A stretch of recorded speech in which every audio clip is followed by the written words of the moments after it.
তো hello guys, আজকে মেলায় গিয়ে এগুলো কি দেখলাম? এই বিষয়টা হচ্ছে আজকে মেলায় গিয়ে বিভিন্ন রকমের জিনিস দেখলাম। তো হে গাইস, তোমরা সবাই কেমন আছো? আশা করি সবাই ভালো আছো। তো গাইস, আমি আর আমার একটা বন্ধু মিলে আজকে মেলায় চলে এসেছিলাম। আর মেলায় ঢোকার পরে দেখলাম পাশে খাওয়া দাওয়া হচ্ছে, আর তার পাশে দেখছি জল দেওয়া হচ্ছে। তারপরে দেখি মেলায় ঘুরে এই দোকানটা, আর এই দোকানটায় মানে এই বলগুলো ফাটালে প্রাইজ দিচ্ছে অনেক রকম। আর একটা বাচ্চা দেখে এই বন্দুক দিয়ে মারছে, মানে বেলুন ফাটানোর চেষ্টা করছে। তারপর চলে আসলাম এই কিউট টেডির কাছে। একটু ঘাটাঘাটি করার পরে চলে গেলাম একটু মেলার ভেতরে, ভিড়ের ভেতরে। আর এখানটার আওয়াজ শুনলে তোমরাও পাগল হয়ে যাবে। তো গাইজ, আওয়াজটা শোনো তাহলে।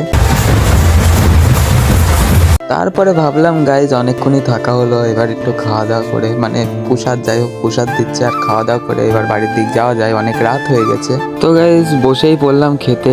আর এটা দেখতে পাচ্ছ, এটা দেখে বলো তো এটা কি বলা যায়? মানে খাও সোনা খাও, এই গানটা বেরিয়েছে না, নতুন ট্রেন্ডে চলছে, খাও সোনা খাও, এই গানে ছাড়বো আজকের ভিডিওটা। তো গাইজ খাওয়া দাওয়া কমপ্লিট করে চলে যাচ্ছি বাড়ির দিক। আর গাইজ দেখা হবে নেক্সট ভিডিওয়। আজকের ভিডিওটা এইটুকুই। আর tata, bye bye, good night.